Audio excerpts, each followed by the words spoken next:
Pranam Guru. My name is Advait Vilas Kakade. I am from Nayar Hospital. I am a medical student. My question is, we are actually very fortunate to get this human form of life. This is very, very rare, which comes from millions and millions years. So, in what respect we should utilize that human form of life?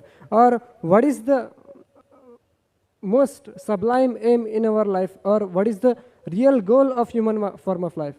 The brother said that he is a medical student from Nayar Hospital. I have to mention that even I passed from Nayar Hospital, same hospital. I passed from the same medical college, Nayar Hospital. I passed in 1991, approximately 16 years back. The brother asked the question that we get this human life. How should we utilize this human life?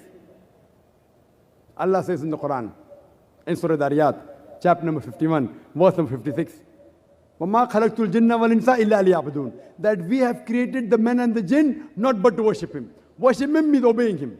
So the best we can do with this human life is to obey the commandments of Almighty God and let peace prevail in this world and the hereafter.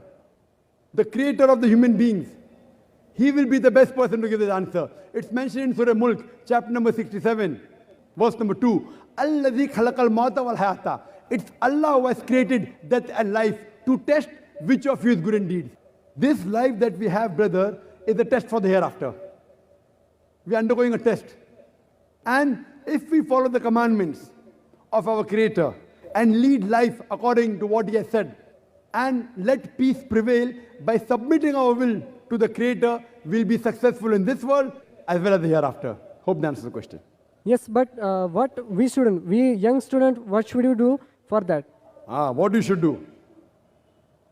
Brother should read the Quran.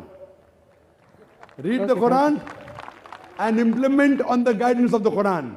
If you read the Veda speaks about one God, no idol worship. The Veda says there is a Rishi to come, there is a Kalki avatar to come. He will show you good things. That Kalki avatar is Prophet Muhammad Sallallahu Alaihi Wasallam. This Quran is the last and final revelation of Almighty God to the last and final messenger, Prophet Muhammad, peace be upon him. Read this message, accept it, so that there is peace in this world as well as in Akhirah. Hope that answers the question, brother. Thank you very much, sir.